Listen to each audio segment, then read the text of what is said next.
I'm gonna follow the night. I'm gonna take my time.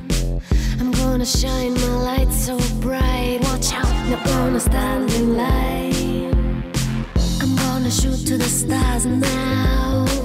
I'm gonna swim to the moon. I'm gonna paint the sky in gold. Watch out, I'm gonna lose control. High or low, in the middle of love. Take me home to the beat now. Here we go, you're the one that I want. Now I know, because you do it, do it, do it, do it, do it, do it, do it right. Oh, when you push it, push it, push it, push it, push it, push the bottle in tight. I want you push it, push it, push it, push it, push it, push the bottle in tight. I want you. Alors pour notre prochain modèle, Michel, c'est une coupe inspirée de la collection Intrépide, qui est la collection couture du dernier Global Zoom de Goldwell. Donc des couleurs très digitales, une coupe un peu aux allures des années 70, un peu shag, mais avec un côté un peu très Android, je dirais. Quelque chose de très futuristique aussi. Alors, je vous présente la coupe, ensuite de ça, on pourra revenir, puis je pourrai vous expliquer le sectionnement couleur et la technique de couleur qui a été utilisée pour faire la couleur de notre belle Michel. Alors, pour notre première section, très important au niveau de la nuque, ce qu'on veut, c'est créer quelque chose à 90 degrés, mais créer quand même quelque chose avec un petit peu d'élévation pour créer quelque chose de très, très, très diffus au niveau de la nuque. Alors, ce qui va être très important, c'est prendre la mèche, bien la tendre.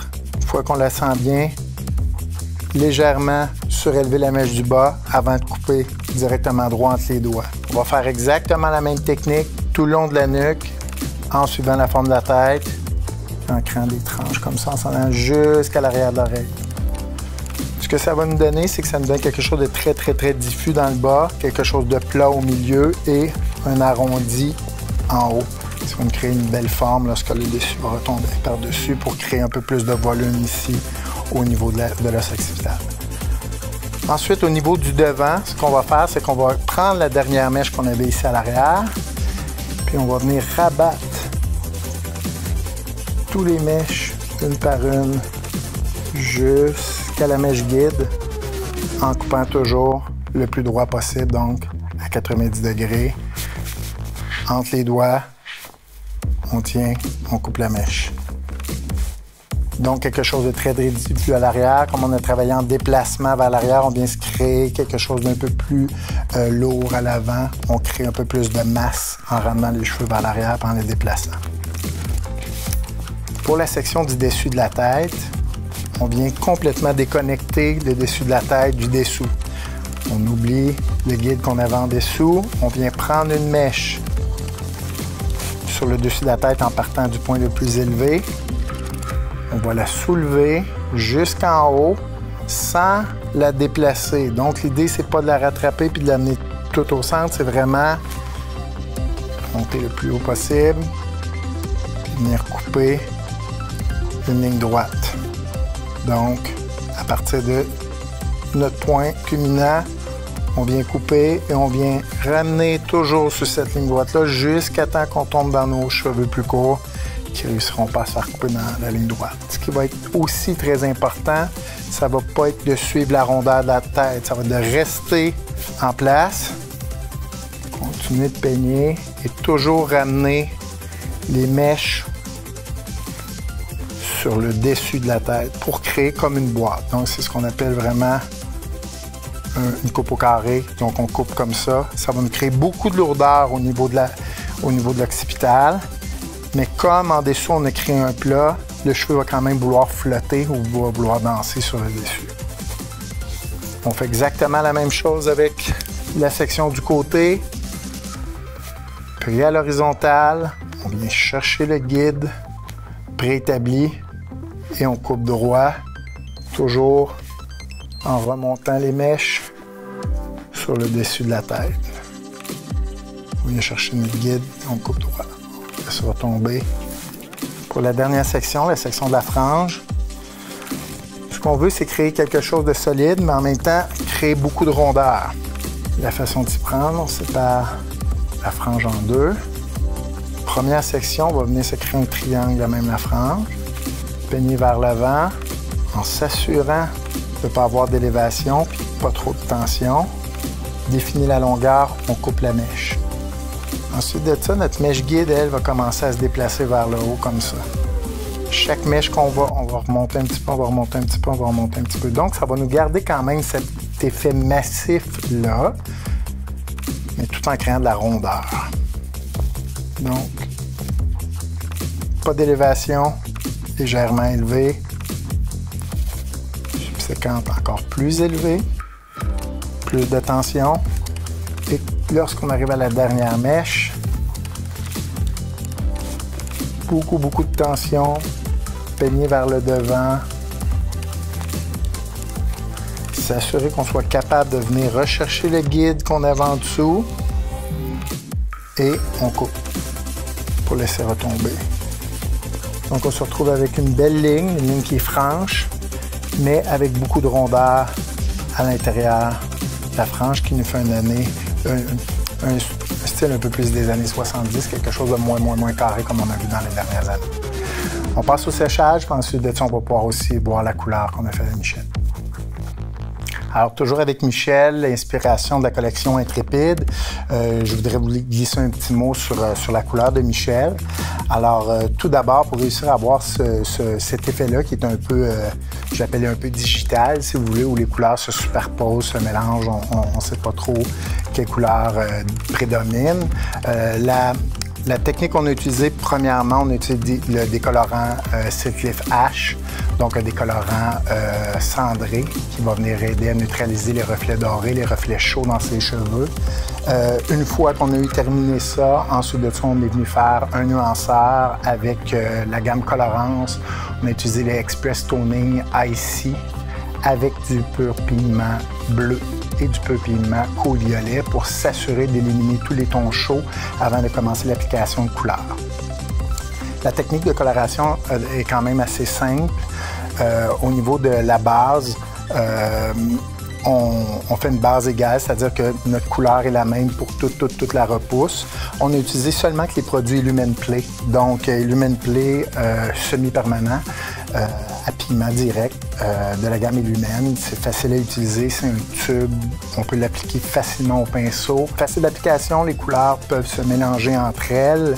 Ce qui est intéressant, c'est malgré que ce soit un semi-permanent, la durée de couleur est très belle et lorsqu'on commence à délaver, on délave surtout sur le ton. Ça veut dire que si vous, par exemple, vous utilisez un orangé, dans le temps, avec tous les lavages, vous allez vous retrouver avec un orangé plus pâle, mais vous allez toujours rester dans le même ton. Alors, ça devient intéressant, ça empêche d'avoir des couleurs qui sont inégales au fur et à mesure des lavages. Alors, la première couleur qu'on a utilisée pour Michel, c'est le Illumin Grey Metallic, donc le gris métallique, qu'on a mélangé avec un petit peu de noir pour donner beaucoup plus de profondeur et donner un peu cette couleur-là qui donne un peu de charcoal. Donc, une couleur qui est très foncée, quand même assez mate pour nous permettre d'avoir des couleurs un peu plus brillantes qui viennent se superposer sur le dessus pour avoir quelque chose qui donne cet effet-là un peu d'huile dans l'eau, hein, cet effet-là de flaque d'huile. Alors, pour les couleurs des effets, ce qu'on a fait, c'est tout simplement, on a alterné d'une section à l'autre, donc sans papier, simplement prendre une section, on applique à la base, à la repousse, notre formule de gris métallique et de noir. Et ensuite de ça, on a alterné d'une mèche à l'autre la couleur gris métallique ainsi que la couleur pastel menthe. Pour donner cet effet-là, où on retrouve, comme on retrouve dans les flaques d'huile, ce genre de violacé qu'on peut retrouver dans la flaque d'huile, on est venu faire quelques petites sections ici sur le côté et l'arrière. Une couleur qu'on pourrait appeler un peu cassis, si vous voulez, où on a mélangé le pastel rose, qui est ici, et le violet métallique, pour nous donner cette couleur-là qui donne un petit peu cassis. Alors, en superposant des couleurs qui sont à base de rouge, à base de bleu, à base de vert, on a cet effet-là que lorsque ça se mélange, on a plus cet effet-là de flaque d'huile qui donne quelque chose de très aussi, un look un peu plus futuriste aussi à la coupe qui, elle, est très tendance années 70, très arrondie et la frange est très épaisse. Pour Michel, ce serait important, lorsque ça va être le temps de faire son entretien, d'utiliser le shampoing et le revitalisant Illumen, ce qui va lui donner de la longévité à sa couleur, aussi garder la brillance et garder cette belle souplesse que les produits Illumen donnent. Si jamais Michel avait envie d'un changement, il y a un produit dans la gamme Illumen Play qui s'appelle le Eraser, juste ici. C'est un produit d'oxydation qu'on utilise avec le 20 volumes de la gamme Top Chic qui va nous permettre de venir atténuer le ton. Donc, tranquillement, pas vite, faire disparaître le pigment direct pour devenir une base qui est plus naturelle ou dans ce cas-ci, une base qui est plus décolorée pour se permettre ensuite de changer à nouveau avec une autre couleur d'Illumen Play. Alors, avant de terminer la coupe de Michel, au niveau du séchage, on a utilisé le produit Flat Marvel, donc un produit lissant.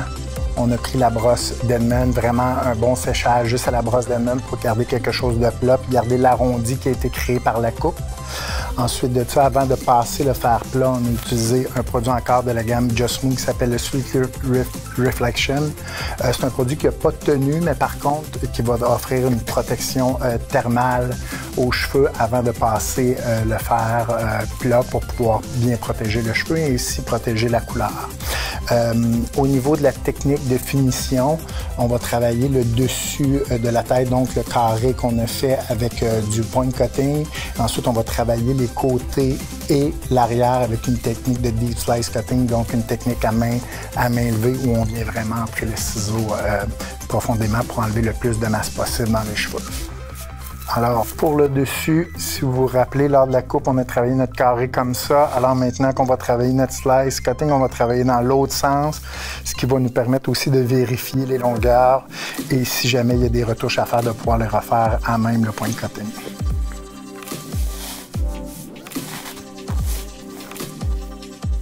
Très important quand on travaille le point cutting de savoir que si on entre avec le ciseau et on ferme en entrant, on va enlever beaucoup de masse.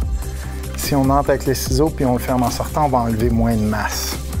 Ce que ça nous donne, c'est beaucoup de masse, moins de masse, beaucoup de masse, moins de masse, beaucoup de masse, moins de masse. On entre quand même assez profondément. L'idée, c'est de toujours garder cet effet-là qui est diffus. Hein? Même effet pour la coupe qu'on a donnée à la couleur. Alors, encore une fois, en sens contraire du début, on entre et on y va profondément pour enlever le plus de masse possible.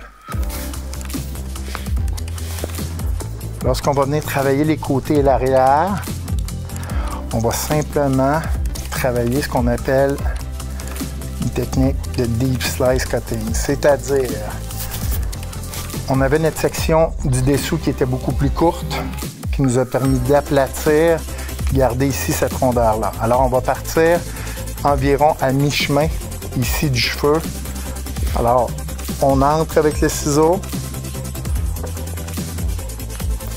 On va enlever la masse. Toujours, jamais en déplaçant le cheveu, mais toujours en le gardant le plus possible dans son tombant naturel. Alors, on vient vraiment travailler juste dans cette partie-ci. On ne veut pas venir enlever plus de masse dans le bas.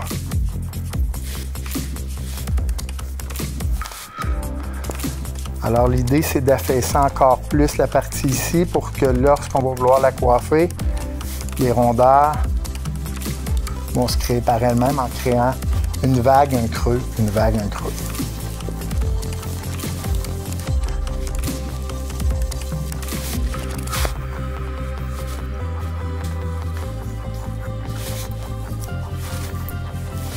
Alors, pour la finition, on va utiliser le Dust Up, un petit produit en poudre, hein? Intéressant, qui va venir donner beaucoup de structure aux cheveux, puis qui va nous permettre de changer complètement la texture, de passer de quelque chose de lisse à quelque chose de très texturé.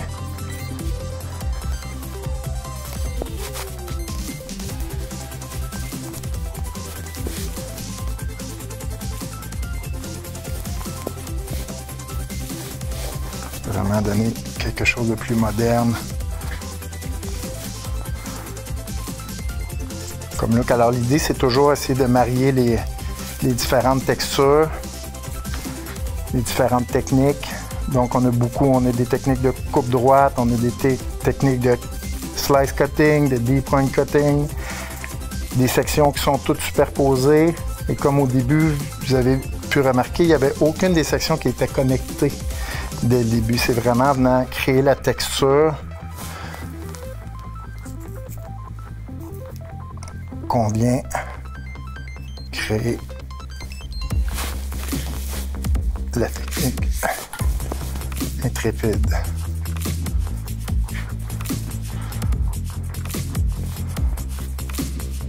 Alors, petit produit fétiche, même si l'été est terminé, dans mes glaces,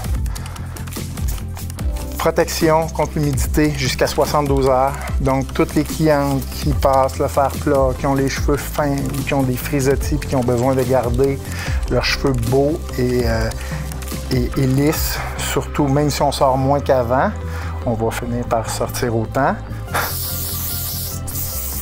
Alors, toujours important lorsqu'on utilise un produit comme celui-là, qui est un produit anti-humidité comme le Diamond Gloss, toujours le dernier produit à utiliser. Donc, j'ai fini de coiffer mon modèle, j'ai fini de coiffer ma cliente. Le look est parfait, le look est à mon goût. Là, j'utilise le produit, mais il doit être le dernier produit à utiliser. Puis, si vous allez voir, c'est un produit qui donne beaucoup de brillance, donc on peut se permettre de l'utiliser presque pour faire un shine line en avant. J'aime beaucoup en mettre un peu plus là que le reste. Puis on voit la brillance que c'est venu donner au niveau de la frange. Donc, des endroits qui sont un petit peu moins lumineux, un petit peu plus mat, un petit peu plus bruts. Puis des endroits qui sont très lisses et très brillants. Alors, sur Michel, c'était mon interprétation de la collection Intrépide, qui est la collection couture pour Goldwell cette année. Alors, merci à tous.